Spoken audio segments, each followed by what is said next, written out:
요즘은 사진을 인화해서 뽑아서 간직하는 그런 형태가 아니라 대부분 디지털로 사진을 찍고 저장하고 또 보기 때문에 앨범이라는 표현을 쓰기는 하지만 실제로 이제는 젊은 사람들은 사진첩으로서의 앨범을 실물로 가지고 있는 경우는 흔하지 않은 것 같습니다.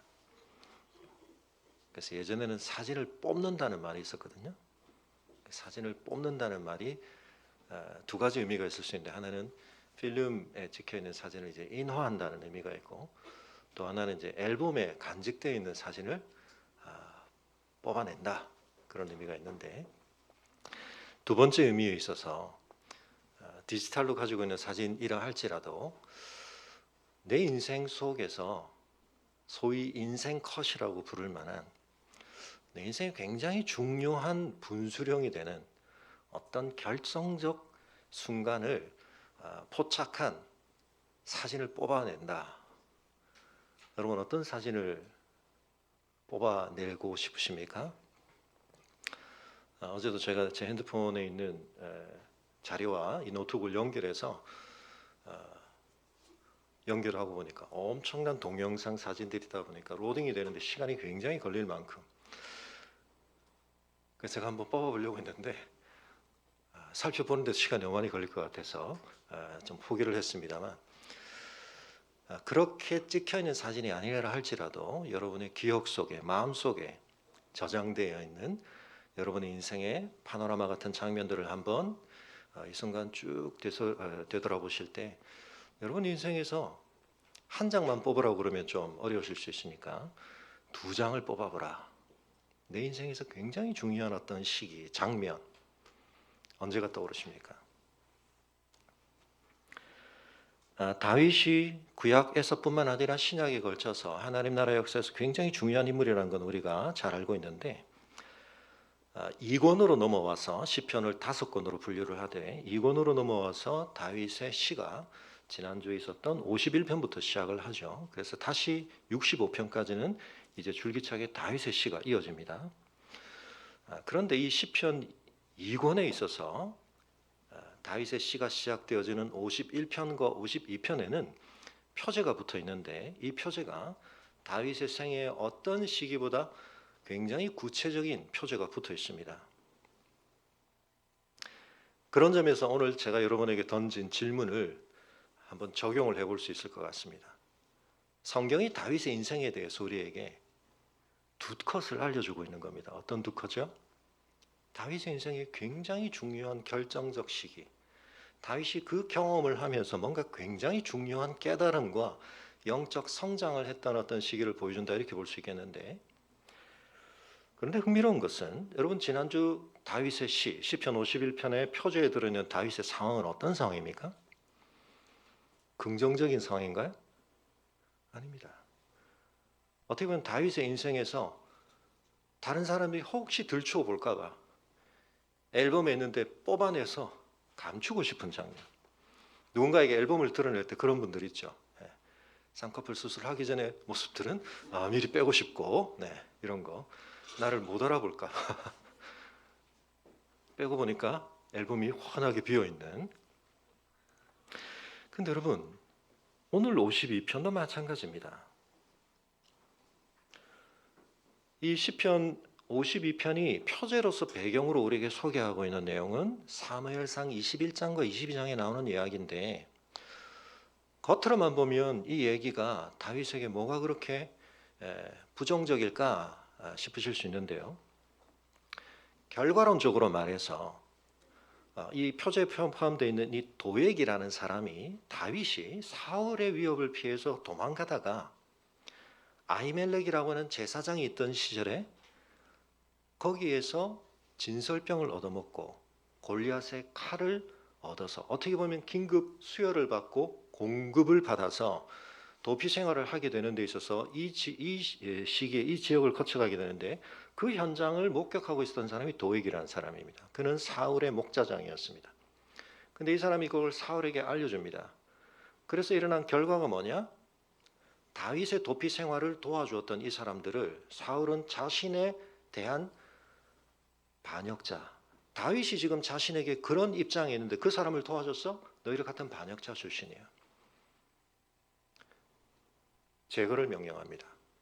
근데 대제사장이 있기 때문에 제사장을 건드리는 것은 하나님께서 세우신 사람을 잘못 대했다가 그것은 하나님께 엄청난 재앙을 초래하는 일이 될 수 있다는 사실 때문에 사람들이 우려하고 있는데 이 도액이라는 사람이 서슴지 않고 거침없이 사울의 명령에 순종을 합니다. 제사장 85명을 죽여버립니다.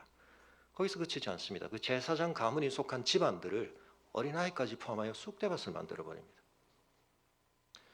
결과론적인 이야기지만 이 상황을 나중에 거기서 도망쳐 나온 아히도벨의 아들 하나의 증언을 듣고 다윗이 여러분 어떤 마음을 가졌을까요? 굉장한 자책에 빠집니다.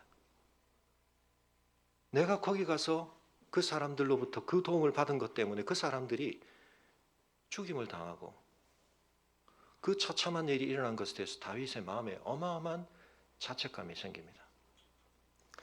여러분 그런 점에서 보면 51편과 52편은 다윗의 생애에서 다윗의 내면 속에 가장 깊은 자책이 있었던 그러한 장면입니다. 그런데 하나님께서는 다윗의 고백 중에 그 시기에 그가 지은 그 장면, 그 상황과 관련하여 그가 하나님 앞에 고백한 이 내용을 끄집어내십니다. 왜요? 여러분 그때 정말 중요한 것이 확인되기 때문입니다.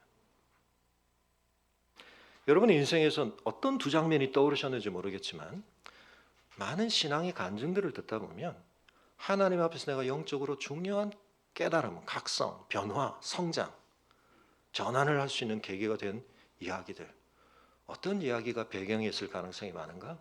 굉장히 어두운 상황, 힘든 상황, 낙심이 되는 상황, 앞이 캄캄한 상황. 이번 주에도 제가 어떤 한 분을 뜻밖의 다음에 제가 시간 있으면 좀 소개를 하겠습니다만 제가 사실은 이제 10주년이 지나고 제가 일단은 교회를 한 10년을 일단 안정화시키고 섬긴 다음부터는 제가 좀 이제 엘리야의 7천 동역자들을 또 섬기는 일을 해야 되리라 마음을 먹고 여러 가지 좀 시도를 해보고 있습니다만 우리 교단 안에 또 뜻하지 않은 어떤 상황 때문에 이걸 본격화하기는 좀 어려운 상황들도 있었고요. 제가 당회원들이나 우리 사회위원들께는 좀 배경 설명을 드렸습니다만 그러나 어쨌든 좀 많은 분들을 만나서 또 인원도 하고 있고 또 여러 가지를 좀 파악도 하고 있고 그렇게 하고 있는데 뜻하지 않은 또 그런 만남이 이번 중에 있었습니다. 한 25년 만에 만난 분인데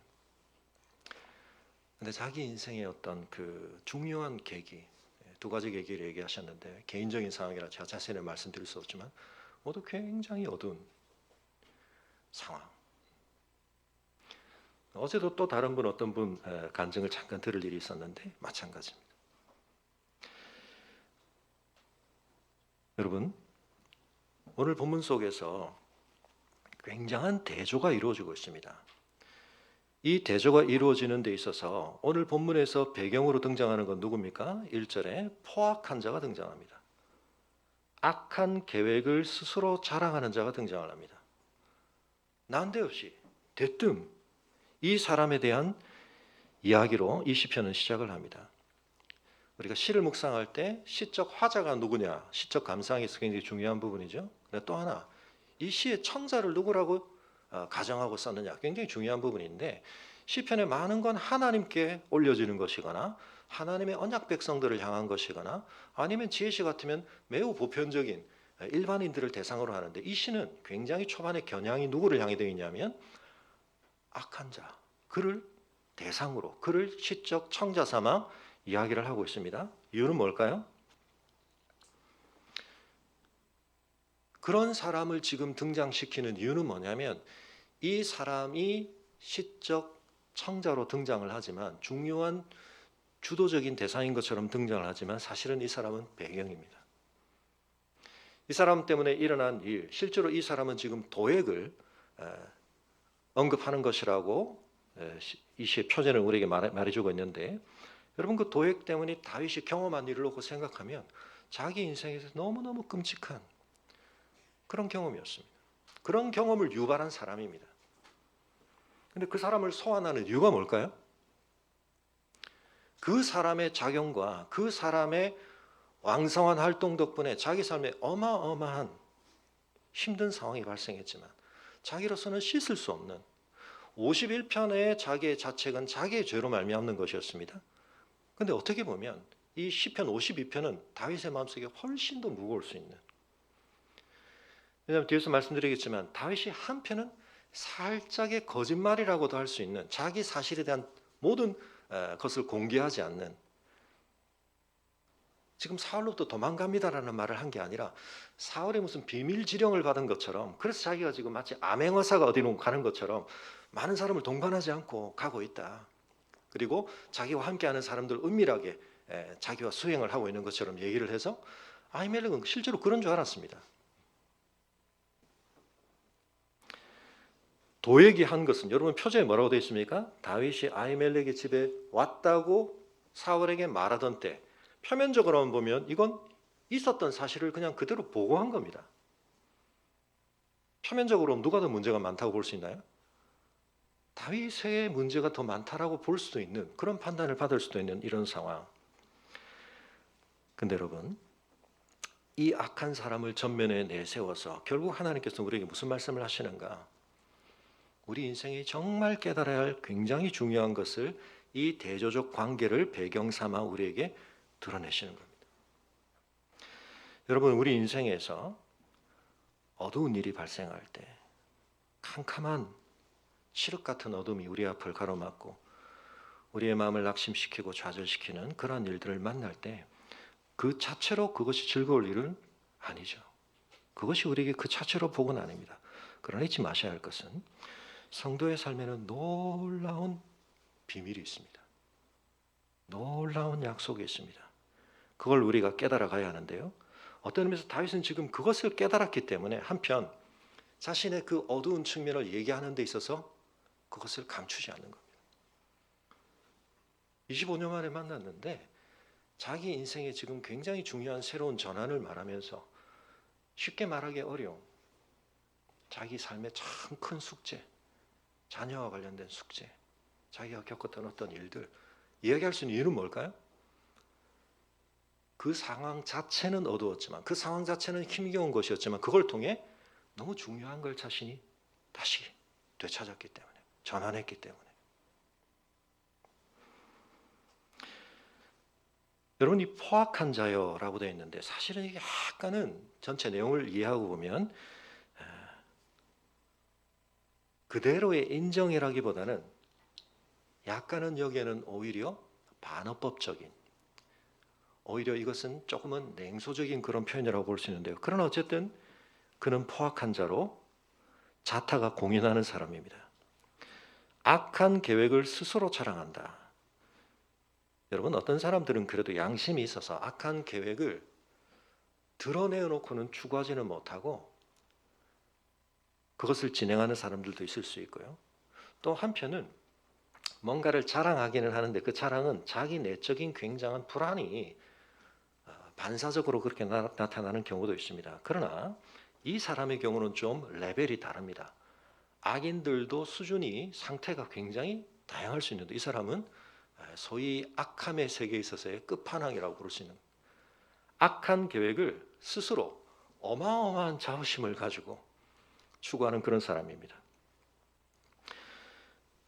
그래서 2절에 보시면 네 혀가 심한 악을 꾀하여 날카로운 삭도같이 간사를 행하는도다. 혀라고 하는 것은 실제로 이 사람의 말, 언어에 대한 이야기이기도 하지만 지난주에 말씀드렸던 것처럼 지난주에 시편 51편에는 하나님의 긍휼 또는 자비라는 표현이 문자적으로는 뭘 의미한다고, 히브리 언어에서는 그게 우리의 신체 기관 중 자궁, 하나님이 자궁을 가지고 계시다는 게 하나님의 긍휼, 자비를 뜻한다고 그랬죠. 혀라고 하는 것은 결국 우리의 인격성을 대변하는 겁니다. 말과 사람됨, 옛날 그런 글 읽으셨죠? 우리의 언어와 우리의 being, 존재는 굉장히 긴밀히 관련이 있는데요, 하나님에게 있어서, 하나님께 있어서 말씀이라고 하는 것은 하나님의 어떠하심, 하나님의 권능과 긴밀히 관련되어 있기 때문에 창세기는 하나님이 말씀으로 천지를 창조하셨다고 말씀하시는데 그 하나님의 형상으로 지음받은 우리에게 있어서, 그래서 우리의 말과 우리의 사람됨은 굉장히 긴밀히 관련되어 있습니다. 그런데 그의 혀가 이러하다는 것은 그의 사람됨이, 그의 인격이 그렇다는 것입니다. 심한 악을 꾀하는 사람이다. 날카로운 삭도같이 여러분 칼 중에서도 예리하게 갈기 위해서는 굉장한 노력이 필요한 것입니다. 그래서 여러분 면도 날도 그래서 무뎌지면 털이 잘 안 깎이죠. 이렇게 날카롭게 갈았다는 것은 굉장히 잘 다듬어져 있다는 뜻인데 혀의 관점에서 보면 굉장히 능숙하고 어떻게 보면 굉장히 단련된 혀죠. 근데 그 혀를 어떻게 쓰느냐, 날카로운 삭도가 정상적으로 사용됐을 때는 면도를 하거나 이발을 하는데 굉장히 유용한 도구가 되지만 이것이 잘못 악용되면 어떻게 될까요? 어마어마한 흉기가 될 수 있습니다. 그의 혀가 그와 같은 일을 하고 있다. 근데 그것이 간사를 행하는 것이다. 우리 사무행정 간사가 아니고 한자이기 때문에 이건 다른 말입니다. 여러분 여기서 왜 간사를 행한다고 말씀하셨을까? 앞서 말씀드렸던 거죠. 도액이 실제로 한 것은 어떤 의미에서 있는 사실에 대한 정확한 보고라고 볼 수 있습니다. 다윗이 아히멜렉에게 왔다 갔습니다. 그런데 여기서 중요한 것은 하나님께서는 표면적인 것만 보시는 분이 아니라 그 이면에 있는 것, 그 중심에 있는 것, 밖으로 드러나지 않은 동기까지 살피시는 분입니다. 도액이 굳이 가가지고 사울에게 그 말을 할 때는 어떤 의도가 있었을까요?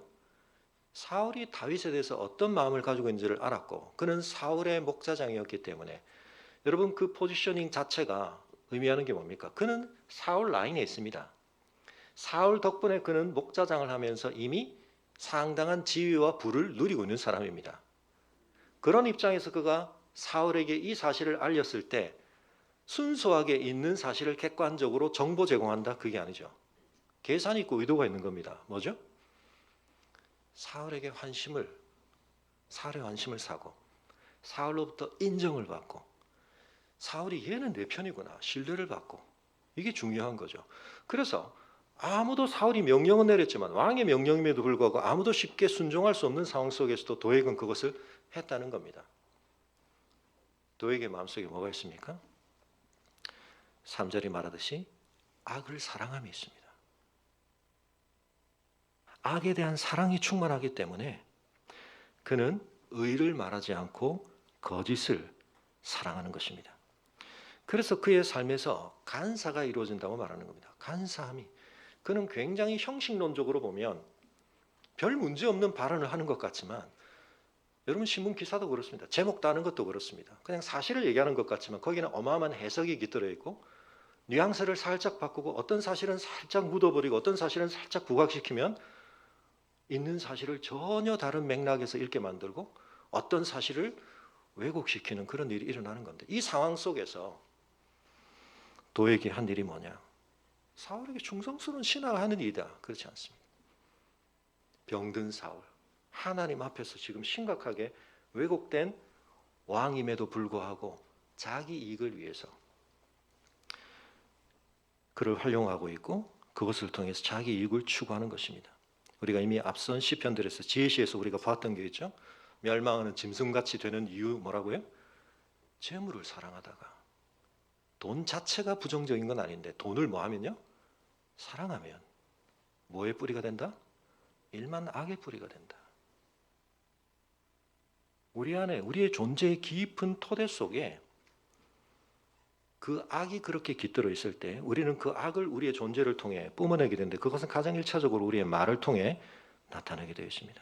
청산유수같이 말을 하고 굉장히 정확한 말을 하는 것 같은데 거기에는 교묘한 간사함이 자기 이익과 자기 명예와 자기 뭔가에 대한 추구가 담겨 있는 것입니다. 간사한 혀여 너는 남을 해치는 말을 좋아하는도다. 좋은 면도기는 우리의 생활에 큰 유익을 주지만 그 날카로운 삭도를 가지고 쓱 베어버리면 내가 상처를 입었는지도 모르게 심각한 손상이 날 수 있죠. 남을 해치는 말을 좋아한다. 자 여러분 이런 상황인데 1절로 다시 돌아가서 포악한 자여 네가 어찌하여 악한 계획을 스스로 자랑하는가? 라고 해놓고 그 다음 절을 한번 보십시오. 물론 이 번역에 대한 다른 대안적 번역의 신학적인 논의도 있습니다만 일단은 이 번역을 우리가 놓고 볼 때 하나님의 인자하심은 항상 있도다. 자연스러운 연결이 되시나요? 이게 연결이 되시는 분은 굉장한 수준에 계신 겁니다. 포악한 자여 내가 어찌하여 악한 계획을 스스로 자랑하는가라는 상황하고 하나님의 인자하심은 항상 있도다. 연결이 쉽게 이어지십니까? 여러분 지난 시편 51편과 이 52편이 또 긴밀하게 관련이 있는 것 중에 하나, 시편 51편에서 그 어마어마한 죄를 지은 다윗이 회개 기도를 시작하는데 제일 먼저 언급한 게 뭐였습니까? 하나님이여 주의 인자하심을 따라 주의 자비, 주의 긍휼을 쫓아 내 죄를 사해 주십시오. 그랬죠? 하나님의 성품, 하나님의 어떠하심을 기억함으로 그가 자기 죄의 수렁으로부터 벗어날 수 있는 희망을 보게 되었고 그 영적 씨름을 그가 할 수 있게 되었다 말씀을 드렸는데요. 오늘 이 시편에서도 마찬가지입니다. 이 인자라는 표현이 굉장히 중요한 것입니다.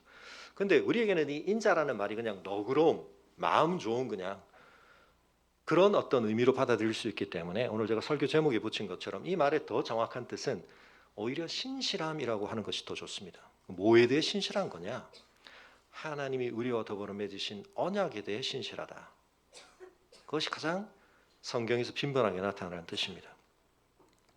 근데 그것은 또 다른 의미에서는 하나님은 우리와 맺은 언약의 계약 조건에 그냥 성실하시다는 뜻이 아니라 그 언약 속에는 하나님의 의도가 담겨 있고 하나님의 뜻이 담겨 있는데 하나님은 그렇게 우리와 더불어 밝히신 자신의 뜻과 계획, 우리를 향해 품으신 뜻에 대해서 무한 성실 신실하시다는 뜻인데요. 사실은 이건 하나님의 성품 중에 굉장히 중요한 부분입니다. 그래서 제가 그리스도의 십자가를 하면서 결국은 모든 이 심오한 진리에 대한 질문을 끝까지 밀고 가보면 어딘가에 우리가 부딪히게 되는데 그게 뭐냐? 하나님의 자기 일관성, 하나님의 자기다우심의 유지, 이게 얼마나 중요한가 제가 자주 강조를 드렸는데요.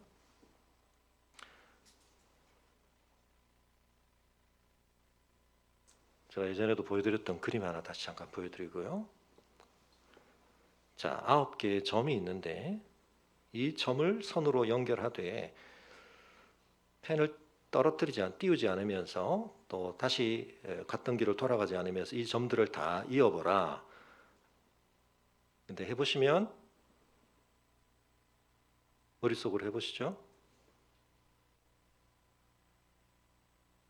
몇 개가 필요합니까, 선이? 4개만 가지고 잘 안 됩니다. 근데 이제 안 되는 이유가 뭐라고요?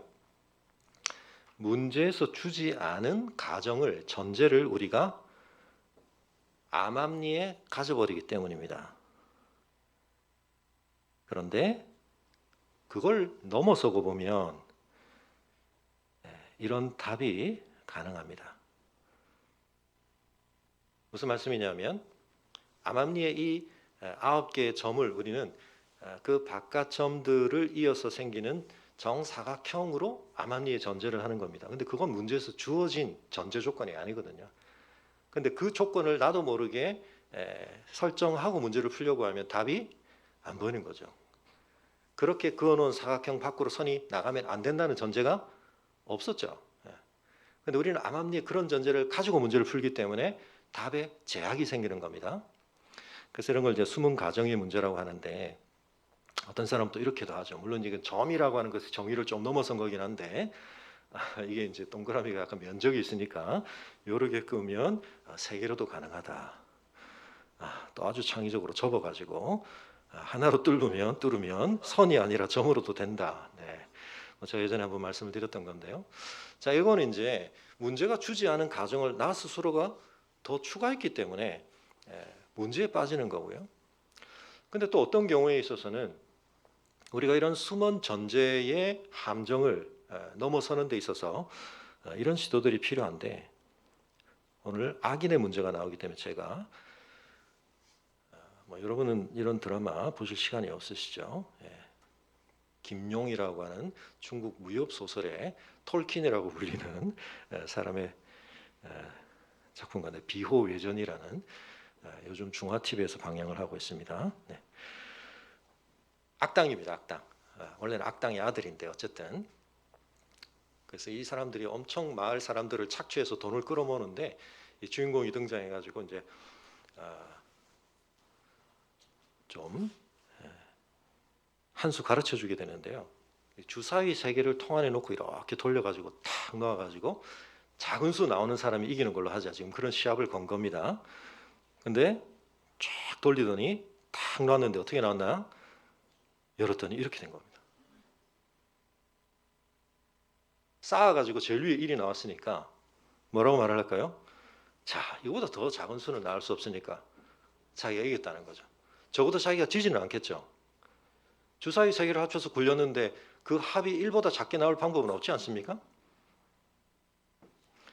근데 요 얘기가 뭐 도신이라든지 뭐 많은 현대판 버전에도 많이 활용이 됐었는데 이제 아시는 어른들은 홍콩 영화를 옛날에 좀 보신 겁니다. 어떻게 풀죠 이 문제를? 우리는 아직 안 해봤으니까 기회를 달라. 쫙 흔들더니 탁 놓습니다. 어떻게 됐을까요? 어떻게 되면 이 문제에 대한 극복이 가능합니까? 주사위가 박살나 있죠. 카운트 할 수가 없는 거죠, 그죠? 네. 이보다 더 적을 수 있냐? 역시 고수군 실력이 제법이야. 한 수 배웠다. 근데 악당이 너무 착하잖아요, 그죠? 인정을 해버리니까 아니 주사위를 깨트리면 안 되지. 주사위에서 숫자가 나오는 건 당연한 전제지. 아니 문제 조건에서 그 전제가 있었어 없어? 뭐 이런 걸 따지지도 않고 쿨하게 한 수 배웠다. 근데 이제 이렇게 하는 이유는 뭘까요? 처음부터 주사위를 가지고 문제를 해결하는 것에 있어서 굴복할 마음이 없었죠. 그래서 어떻게 합니까? 뭘 보고 섰냐? 쳐라 이러면서 이제 물론 이제 싸움을 하니까 오히려 더 박살이 나죠. 네. 자, 여러분 다시 1절로 돌아가겠습니다. 포악한 자여, 네가 어찌하여 악한 계획을 스스로 자랑하는가 했는데 왜 갑자기 하나님의 인자하심이 항상 있다? 어떻게 연결이 되는 겁니까? 여러분 비슷한 질문이 지금 9절로 넘어가도 마찬가지입니다. 내가 주의 이름을 사모하리다 그렇게 얘기하고 있는데요. 여러분 사무엘서에 우리가 너무나 잘 아는 다윗의 또 다른 이야기 사무엘상 17장 45절에 철화 상황에서 정말 치고받고 싸우기 위해서 다윗이 나갔던 전투 골리앗과의 전투에서 다윗이 뭐라고 말합니까? 사무엘상 17장 45절에 너는 칼과 창과 단창으로 내게 나오거니와. 그런데 여러분 거기서 사실은 그냥 당연한 흐름으로 생각하면 어떤 다음 말이 나와야 응수가 제대로 되는 거죠? 너는 칼과 창과 단창으로 나오거니와 어떻게 돼야 됩니까? 나는 도끼와 뭐 화살과 철퇴로 나간다라든지 아니면 나는 기관총과 뭐 대포로 나간다든지 이게 자연스러운 흐름 아닙니까? 이해가 되시나요? 근데 다윗의 답은 뭐였습니까? 너는 칼과 단창과 이런 걸로 나오는데 나는 뭐로 나간다고 그러죠? 나는 만군의 여호와의 이름 곧 네가 모욕하는 이스라엘 군대 하나님의 이름으로 내게 나아가노라. 이게 뭔가 호응이 되는 말입니까? 이게 호응이 안 된다는 걸 일단 아셔야 이런 어법을 통해 지금 성경이 우리에게 말하는 건 뭐죠? 우리의 선입견을 우리도 모르게 가동시키고 있는 우리의 숨은 전제를 가정을 전제를 들추어내고 깨는 겁니다. 포악한 자가 악한 계획을 자랑할 정도로 진행을 하면 하나님이 어떻게 하셔야 되죠? 더 강한 방식을 쓰셔서 그를 어떻게 할 수 있는 힘을 우리에게 주셔서 창 가지고 나오면 대포를 주시든지 창 가지고 오면 화살을 주시든지 원격 쏠 수 있는 화살을 주시든지. 근데 여러분 그건 뭐죠? 악에게 악으로 맞대응하는 거거든요. 그게 아니라 우리에게는 다른 길이 있다는 겁니다. 근데 그 길은 이 악한 자가 지금 자랑하는 이유가 뭐라고요? 게임 끝이야. 내 패를 이길 패는 너한테 없어. 내가 이 판을 주도하고 있어. 너는 끝났어. 그게 너무나 확실하기 때문에 지금 자랑스러운 거거든요. 승부가 났든 안 났든 이보다 더 낮은 수를 낼 수는 없지.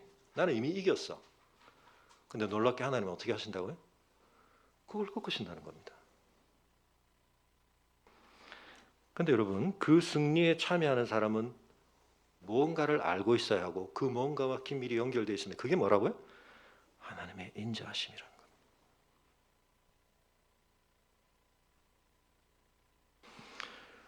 야, 저 포악한 자가 저 심한 악을 말하는데 하나님 한 달만 눈 감아 주셔서 제가 훨씬 더 심한 욕설을 배워서 제 심한 악으로 저 사람을 그냥 혼미하게 만들어서 다시는 저런 말 못하게 맞짱을 뜰 수 있는 능력을 허락하여 주옵소서. 우리 마음에 한번 그런 마음이 들죠. 근데 여러분 우리 알아야 될 게 뭡니까? 자, 5절에 그런즉 나옵니다. 하나님이 영원히 너를 멸하시며 너를 붙잡아 내 장막에서 뽑아내며 살아있는 땅에서 내 뿌리를 빼시리로다. 여기에 다윗이 어떻게 한다는 얘기가 있는 게 아니고 하나님이 하신다. 의인은 이 일에 있어서 6절에 보면 보고 두려워한다고 하고 있습니다. 이 일에 있어서 그가 주도적인 어떤 일을 한 게 아닙니다. 여러분 이전과 관련하여서 우리에게 굉장히 중요한 씨름이 필요합니다. 여러분 실제로 이 도액의 밀고로 말미암아 일어났던 그 상황을 한번 떠올려 보십시오. 다윗이 가졌던 그 자책을 사무엘상에서 한번 읽어 보십시오. 여러분 그런 상황이 벌어졌을 때 우리는 어떤 마음이 들까요? 하나님의 인자 웃기고 있네. 하나님의 언약에 신실하셔? 그런데 이런 일이 벌어져? 하나님 제사장들이 이렇게 85명이나 그 집안의 갓난아이까지 이렇게 죽임당하는 이런 일이 벌어지는데 악이 승리하는 거야. 칼의 힘이 이기는 거야. 그가 아무리 하나님 앞에서 부당하고 부정하고 그런 왕일지라도 실권을 가진 왕이 뒤를 밀어주면 그 왕에게 보상받는 일에 대해서 사람들이 이렇게 혈안이 되면 세상은 그런 흐름과 질서 속에서 흘러가는 거야.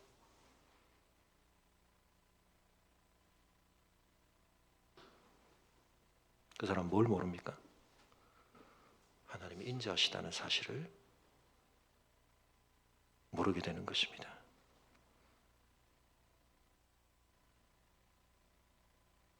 여러분 이번 주 큐티 본문에 특히 어제 토요일 본문이었죠. 기가 막히게 가끔 이렇게 통독 설교 큐티가 제 의도와는 관계없이 제 계획은 아닌데 연결되는 경우들이 많은데요. 예수님이 이 사건을 정확하게 인용하셨죠. 무슨 상황이었습니까? 서기관과 바리새인들이 와서 안식일에 예수님께서 행해서는 안 될 일을 행하시는 것에 대해서 책잡기 위해서.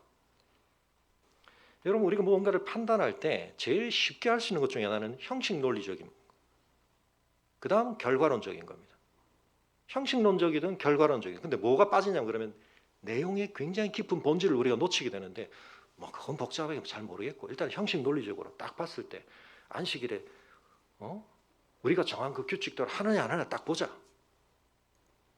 예수님이 이야기를 언급하십니다. 이 이야기 속에 있었던 다윗이 아히멜렉에 가서 사실은 제사장들만 먹게 되어 있는 진설병을 먹은 얘기를 예수님이 얘기하시는데 이게 뭐냐면 판례를 하나 드러내시는 겁니다. 매우 예외적으로 적용되었다. 근데 하나님 그거 허용하셨다. 예수님이 그 이야기를 하심으로써 사실은 자신이 누구시다? 그 다윗에게 허용되어진 일보다 훨씬 더 큰 권한과 위치를 허락받은 다윗의 자손이라고 일컬어지지만 다윗에게 약속하신 언약의 진정한 실현자로서 그리스도다. 그 얘기를 하시는 거죠. 다윗도 그랬거든. 다윗과 함께한 이들이 그랬거든. 너희가 정한 규칙을 가지고 예수님의 제자들이 이삭을 손으로 비벼 먹은 일에 대해서 안식일에 노동을 하다니. 예수님께서 한편 손 마른 사람을 고치시는 걸로 안식일에 해서는 일을 하지 말아야 할 일을 하는 거 보니까 네가 무슨 그리스도는 그리스도야. 그렇게 하는 것에 대해서 예수님이 이 사례를 들어서 얘기하십니다. 여러분 결과론적으로 형식 논리적으로 우리가 때로 판단을 하면서 하나님의 심오한 경륜을 우리가 놓칠 때가 있습니다. 그래서 때로 우리 인생의 정말 깊은 수렁 속에서 우리가 그 관점을 벗어나서 그 틀을 깨트리고 정말 보아야 할 중요한 걸 깨닫게 되고 붙들게 되고 그렇게 되는 거죠. 여러분 정말 하나님이 인자하시다는 걸 믿으십니까? 그 언약에 신실하다는 걸 믿으십니까? 그래서 내가 붙들 수 있고 내가 의지할 수 있는 그 어떤 것보다 도에게 의지했던 사울 라인의 섬으로서 왕에게 신뢰를 받고 왕에게 지지를 받고 왕에게 인정을 받음으로써 내가 당장 거머쥘 수 있는 돈과 나에게 더 많이 주어지는 기득권과 내가 동원할 수 있는 무력의 힘의 증대, 그것이 아니고 하나님을 의지하는 믿음이 내 인생에 대해 더 나은 보장이라는 사실을 여러분 정말 믿으십니까? 하나님이 반드시 이렇게 하신다. 근데 5절에서 우리가 주목해야 될 게 있습니다. 그리고 9절에서도 반복되는 겁니다. 뭐죠? 영원이라는 개념입니다. 그래서 8절에서도 그 말이 나오죠. 영원. 근데 여러분, 영원이라는 건 뭐죠? 한편에 우리의 인생의 길이로 볼 때는 그것으로는 측량할 수 없는 것인데요. 그래서 여러분, 우리가 우리의 삶에 대해서 우리가 보는 관점에서의 높이, 길이, 넓이, 깊이를 훨씬 넘어서는 하나님의 어떠하심을, 역사하심을 보아야 하는 것입니다. 근데 그렇지 않으면 우리가 보는 그 제한된 범위 안에서 우리가 내린 결론, 그 안에 우리가 갇히게 되는 것입니다. 하나님이 이 악인을 어떻게 하신다고요? 5절에 4가지 동사가 연달아 나옵니다. 멸하신다, 부수신다는 뜻입니다. 너를 잡으신다, 끌어내신다, 뿌리를 뽑으신다. 장막이라고 하는 것은 생활 공간인데요. 이 생활 공간에서 그를 뽑아내실 뿐만 아니라 아예 땅이라고 하는 생존의 터 자체로부터 뿌리를 뽑아버리신다. 철저한 하나님의 파멸을 가져다 준. 근데 이 사람이 좋아하던 게 뭡니까? 이 사람은 다른 사람을 파멸시키는 일을 늘 계획하고 실현하고 그것이 항상 성취되어서 자신감이 가득했던 사람인데 하나님께서 그 사람을 이와 같이 철저하게 파멸시키신다. 언제요? 하나님의 때에.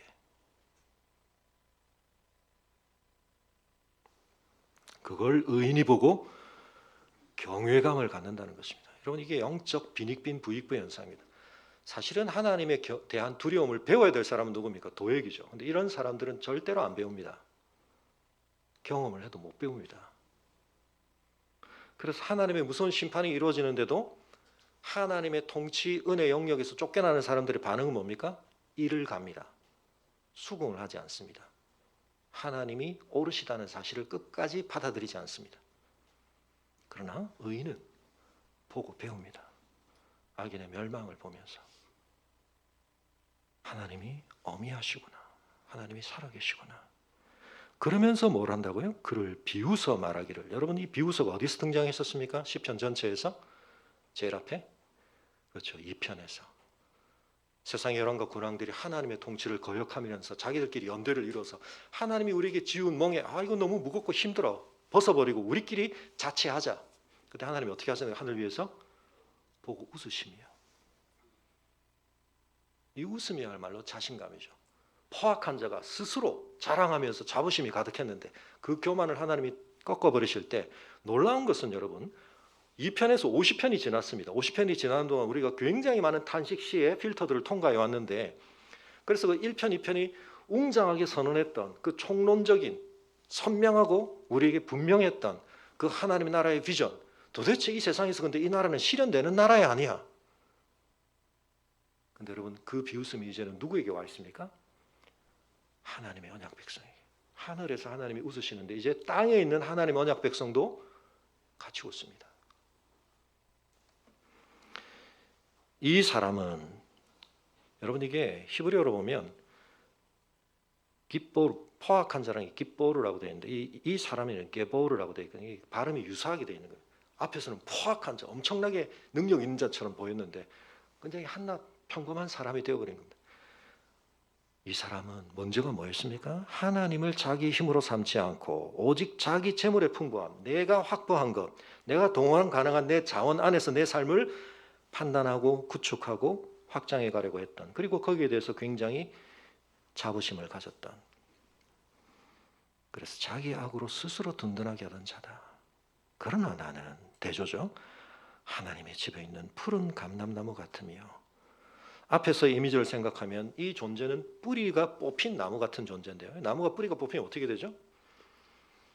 지금 잠깐은 푸르름을 간직할지 모르느냐, 시간의 문제죠. 시들게 되어 있고 다른 용도로 쓰이는 겁니다. 이제는 땔감이 되거나.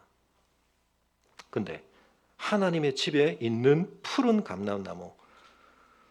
이 감람나무는 어떻습니까? 감람나무는 수백 년 살기도 하고 그 열매를 비롯한 이 나무는 굉장히 많은 사람들에게 유익을 주는 나무입니다. 하나님의 임재 속에, 하나님의 통치 속에 사는 푸른 감람나무 같으며 나는 하나님의 인자하심을 영원히 의지하리로다. 주께서 이를 행하셨으므로 악인에 대한 하나님의 명확한 심판에 대해서 하나님이 행하신다는 사실을 알게 될 때 내가 영원히 주께 감사하고 주의 이름이 선하심으로 주의 성도 앞에서 내가 주의 이름을 사모하리이다. 이 이름이라는 말은 의미가 뭐라고요? 하나님의 존재를 대변하는 건데요. 하나님은 자기 이름을 아끼시는 분이다. 시편 23편에서도 자기 이름을 위하여 우리를 의의 길로 인도하신다. 이게 뭡니까? 하나님은 절대로 포기하지 않으시는 게 하나 있습니다. 그게 뭐죠? 하나님의 자기다우심을 포기 안 하십니다. 우리는 죄로 인해서 부패하고 왜곡됐기 때문에 우리는 자기를 부정해야 됩니다. 부인해야 됩니다. 그런데 하나님은 자기를 부인하실 수도 없고 하셔서도 안 됩니다. 왜냐하면 하나님의 자기 일관성이라는 것이 모든 존재하는 이 물리세계에 우리가 법칙이라고 부르는 자연의 유니포미티, 제일성도 전부 그 가장 깊은 토대는 뭐가 있습니까? 하나님의 한결같으심이 있는 겁니다. 여러분 그걸 알게 되면 이 세상에서 온갖 게 다 요동쳐도 이 세상을 창조하시는 분은 당신 안에 품으신 그 가장 거룩하고 선한 뜻에 대해서 그것을 반드시 일관되게 실현하신다. 우리가 성경 통독을 통해서 보는 게 결국 그거죠. 이 긴 역사를 관통하는데 하나님이 그 맺으신 언약을 반드시 실현해 가시는구나. 과정 속에서는 이거 도대체 어떻게 되는 거야? 하나님이 자기 약속에 대해서 이렇게 나몰라라 하실 수 있나?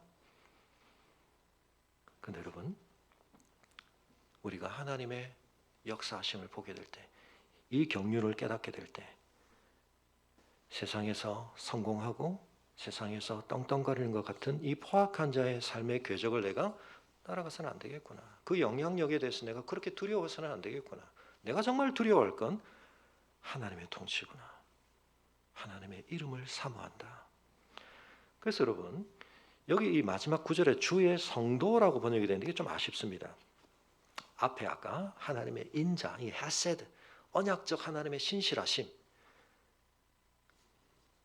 그리고 이게 하시드입니다. 하시드. 이게 같은 어원에서 온 말입니다. 여기서 성도라고 번역되어 있지만 이건 뭐냐면 신실한 자라는 뜻입니다. 여러분 우리의 신실함은 어디서 오느냐면 하나님의 무한하신 신실하심을 경험하고 그 신실하심에 압도되고 그 신실하심에 우리가 끊임없이 접촉함으로 말미암아 우리 안에 신실함이 생기는 겁니다. 태어나면서 신실한 사람은 아무도 없습니다. 부모와 자녀 관계도 마찬가지입니다. 상대적이지만 그래서 부모의 일관성이 애착관계 형성을 통해서 자녀에게 그 신실하게 나타날 때 아이가 만족지연 능력을 배우고 미래에 대한 기대 형성을 하고 잠깐의 만족을 포기하고 더 많은 것들에 대해서 씨름하게 되고 많은 말씀을 드렸죠. 부모의 일관성이 없는 거 굉장히 자녀에게 저주를 퍼부는 일입니다. 특별히 정서적으로도 훈육할 때 갑자기 폭발적으로 예측 불가능한 상황을 자꾸 만드는 것, 자녀의 인생 속에 어마어마한 불안을 심는 것, 비일관성을 심는 것이고 장기적인 전망을 할 수 없게 만드는 것이고 즉각적인 선택만 자꾸 하게 만드는 것. 그런데 부모가 굉장히 일관적이다. 이 일관성 중에 제일 중요한 게 뭡니까? 내 존재에 대한 부모의 마음속에 가장 깊은 곳에 나에 대한 사랑이 있다. 여러분 우리가 부모로서 다른 거 다 못해도 이걸 우리가 하나님 앞에서 감당하고 가야 부모 역할을 하는 겁니다. 내가 밥 먹여줬는데 옷 입혀줬는데 굉장히 수고하셨지만 안타깝게도 그 부모로부터 억만금을 받은 자녀들 속에도 나는 내 부모가 나를 진짜 사랑했다는 확신이 잘 없습니다. 어마어마한 구멍이 생깁니다. 어마어마한 불안이 그 안에 있습니다. 만족이 없습니다. 내 존재에 대한 기쁨이 없습니다. 그런데 세상 다 뒤집어져도 이 세상에서 내가 뭘 하건 못하건 내가 어떤 상태에 있건 내 존재 자체가 그 사람에게 무한히 깊은 사람, 내 생명 자체를 그렇게 여기는 사람 두 사람이 있습니다. 내 엄마 아빠. 너무 중요한 겁니다. 하나님이 그거 가르치라고, 그거 경험하게 하라고 부모 자녀 관계를 허락하신 겁니다. 근데 우리 부모들이 다 연약하기 때문에 그래 나중에 보겠습니다만 다윗조차도 자기 부모로부터 그걸 다 경험하지 못했습니다. 아버지가 형들 왕 될 수 있는 기회 자기만 빼놓고. 근데 다윗이 뭘 경험합니까? 하늘에 계신 나의 영의 아버지, 참 아버지께서 어떤 분인가. 그 하나님의 가슴 속에 나를 향하여 품으신 선한 뜻에 대해서 하나님이 한결같으시다. 내 인생에 이런 우여곡절을 겪고, 여러분 이러고 나서 도망가서 그 다음 어디로 갔었습니까? 이 사실을 알기 전에 그때 아기스한테 갔다 온 겁니다. 지난번에 우리가 미친 척 침을 흘리면서 도망쳐 나와 있던 그 비참함. 여러분 우리의 신앙생활에 뭐 온갖 주제들이 있지만 결국은 내가 하나님의 헤세드를 아는가, 내가 여호와의 인자하심을 맛보았는가, 거기서 결판 납니다. 무슨 제자 훈련을 10년 했고 사역반을 마쳤고 소용없습니다. 여러분 목사가 됐고 장로가 됐고 타이틀 중요하지 않습니다. 사람을 10년 지켜보고 25년 지켜보고 30년 지켜보니까 결국은 신앙에서 남는 사람은 하나님의 헤세드를 아는 사람. 근데 여러분 사단은 끊임없이, 예수님께도 그렇지 않습니까? 말로 공격합니다. 네가 무슨 하나님의 아들이야. 증명해봐. 하나님이 우리의 마음에 심어주신, 성령께서 우리에게 주신 그 확신을 끊임없이 공격하는 건데요.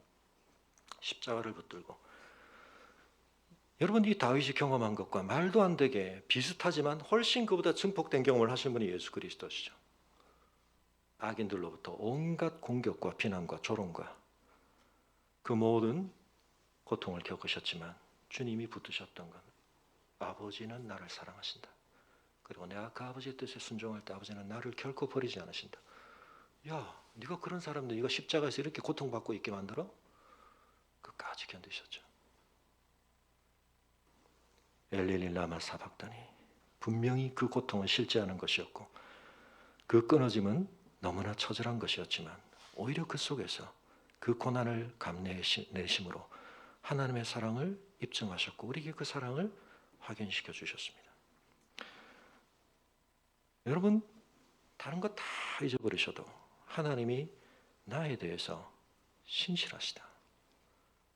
여러분 그걸 내가 경험하면 내가 신실해지지 않을 수가 없습니다. 하나님의 그 이름의 값을, 너 때문에 내가 너를 구원하는 게 아니라 너희 위에 둔 내 이름을 아껴서 말도 안 되는 너희를 내가 구원한다. 다윗이 말도 안 되는 하나님 앞에 염치 없는 상황 속에서 하나님 그러나 나를 건져주십시오. 말할 수 있는 이유는 뭐냐? 하나님이 나를 당신의 이름으로 일컬으시는데 하나님의 이름이 모욕당하시면 안 되지 않습니까? 내 자존심, 내 존재감이 중요한 게 아니라 여러분 그 사실의 가치를 알게 될 때, 하나님의 이름의 값을 알게 될 때 여러분 다른 무엇으로도 우리가 일어설 수 없지만 그 안에서 우리가 회복되는 겁니다. 모든 중보기도의 토대에 그게 들어있습니다. 오늘 시간이 좀 많이 갔는데요. 여러분 이 혀의 문제에 대해서는 이제 52편부터는 우리 밖에 있는 악의 문제가 계속 다뤄지기 때문에 다음 주에 제가 좀 말씀을 드리겠지만 시간이 있으신 분은 유튜브에 보시면 위대한 침묵이라고 하는, 이건 이제 외국에서 만든 것이고요. 또는 KBS에서 2019년에 만든 세상 끝의 집이라고 하는 카라투시오 봉쇄 수도원에 관한 다큐들이 있습니다. 카라투시오 봉쇄 수도원이라는 건 제가 다음에 좀 말씀을 드리겠는데요. 물론 뭐 제가 그 수도원의 모든 관행을 존중한다거나 우리가 그것에 신앙적으로 어떤 유대감을 느껴야 한다는 뜻은 아니지만 침묵 수도를 하는. 근데 그분들이 왜 그런 결정을 하는가? 우리의 말이, 우리의 혀가 얼마나 오작동하기 쉽고 그것 때문에 얼마나 많은 피 흘림들이 발생하는가. 그래서 그 다큐를 외국 버전 같은 걸 한 16년인가 20년인가 그 수도원에 간청을 해가지고 찍었는데 그 다큐는 소위 말하면 헤드폰을 끼고 들은 사람의 말소리 빼고 다른 소리만 나옵니다.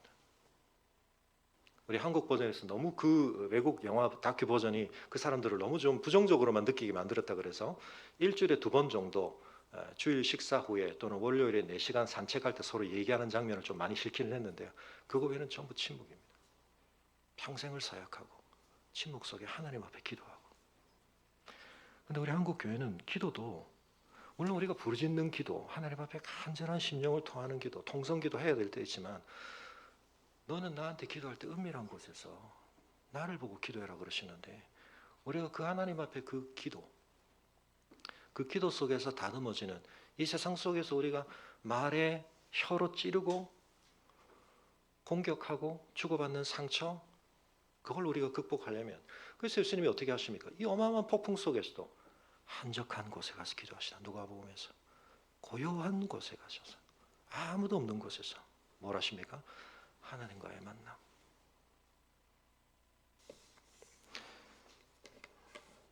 여러분, 우리 함께 자리에서 일어나겠습니다. 오늘 여러분의 삶의 배경 상황들은 어떠십니까? 밝고 긍정적이시기만 하지 못하다면, 그래서 오히려 우리에게 낙심이 되고 우리에게 침체가 주어진다면, 그러나 여러분, 다윗의 인생 두 컷, 자기의 거짓말로 인해서 자기가 거짓을 추구하다가 당한 그 어려움, 그러나 오늘의 본문에서는 타인의 거짓과 속임 속에서 그 거짓과 악을 추구하는 사람 때문에 자신이 겪은 그 아픔, 그러나 그 두 가지 총체적인 모든 상황 속에서 그는 하나님의 인자하심을 배워가고 있습니다. 내 삶을 향해, 이 만물을 향해, 이 역사를 향해 우리가 끝까지 붙들어야 할 것, 하나님의 자기일관성, 하나님만 믿을 수 있구나. 여러분, 나 자신을 포함해서 내가 경험한 그 모든 것들에 대한 누적된 그 모든 자원도 여러분, 우리를 자기 기만에 빠지게 하는 것입니다. 우리의 자랑이라는 것이 거기에 붙들려 있으면 여러분, 그것은 우리를 진정 견고하게 할 수 없습니다. 하나님의 인자하심을 맛보게 하시고 하나님의 이름을 사모하게 하시고 우리의 삶을 새롭게 하여 주옵소서. 우리 함께 기도하겠습니다.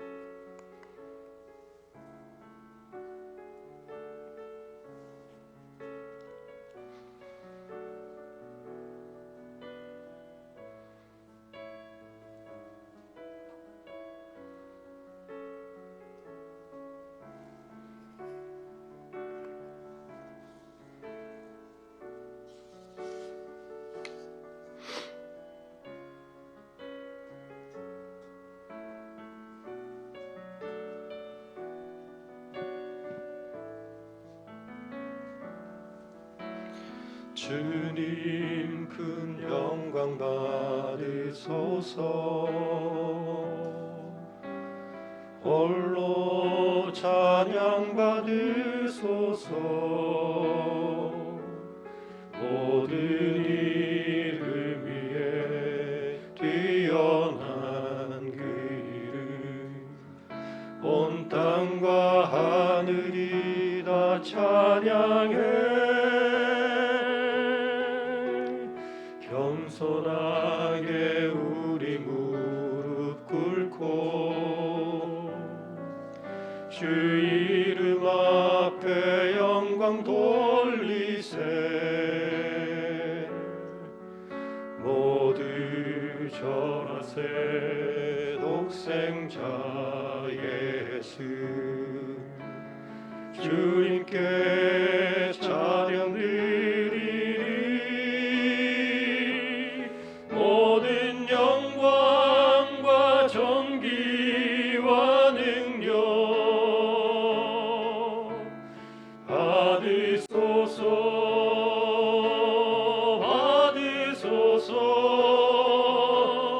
영광과 존귀와 능력 받으소서.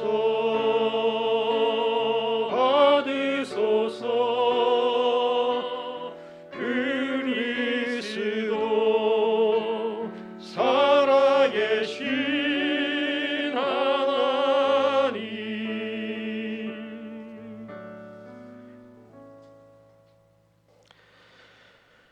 다윗 자신의 거짓말과 죄를 추구했음으로 인해 경험했던 그 처참한 결과, 그러나 또 다윗의 대적의 거짓말과 그들이 죄를 추구함으로 인해 경험해야 했던 또 다른 처참한 결과, 그러나 그 모든 암담하고 어둡고 좌절스러운 배경 속에서 하나님께서는 다윗의 영혼과 심령 속에 여호와의 인자하심의 토대성을, 그 중요성을, 그 충분성을 경험케 하셨습니다. 아버지 하나님, 저희의 삶에 가장 소중한 것, 하나님의 언약의 신실하심, 하나님의 한결같으심, 그 무엇도 변경시키거나 무력화시킬 수 없는 하나님의 그 자기 일관성이 지켜주심, 오직 그 속에 저희의 영원한 안식이, 저희의 진정한 평안이 담겨 있음을 깨닫게 하여 주시고, 저희가 이 세상에서 너무나 자부심을 드러내며 포악하게 행하는 사람들의 모습을 부러워하거나 그들로부터 입은 피해와 아픔에 반작용하느라 저희의 삶의 가장 중요한 전제를, 가장 중요한 토대를 잊어버리거나 떠나는 어리석음에 빠지지 않도록 도와주시옵소서. 우리의 삶의 가장 어둡고 아픈 현실 속에서 주님, 저희가 하나님의 인자하심을 붙드는 자들, 하나님의 이름의 위력을 아는 자들 되게 하여 주셔서 저희의 삶을 통해서도 하나님의 신실하심이 나타나게 하시고, 세상을 두려워하는 것이 아니라 하나님을 두려워함으로 우리 앞에 교만한 세상을 비웃을 수 있는 저희들 되게 하여 주시기를 간구하며, 이제는 우리 주 예수 그리스도의 은혜와 우리 아버지 하나님의 그 크신 사랑과 성령의 감화감동 교통하심이 주의 인자하심을 맛보고 주의 신실하심을 맛보고 내 삶 속에서도 거짓과 악을 몰아내며 신실함으로 채워나가기를 원하는 주의 집에 푸르고 무성한 감람나무와 같은 성도들 되기를 원하는 주의 성도들의 걸음에 지금부터 영원토록 함께 하시기를 간절히 축원하옵나이다.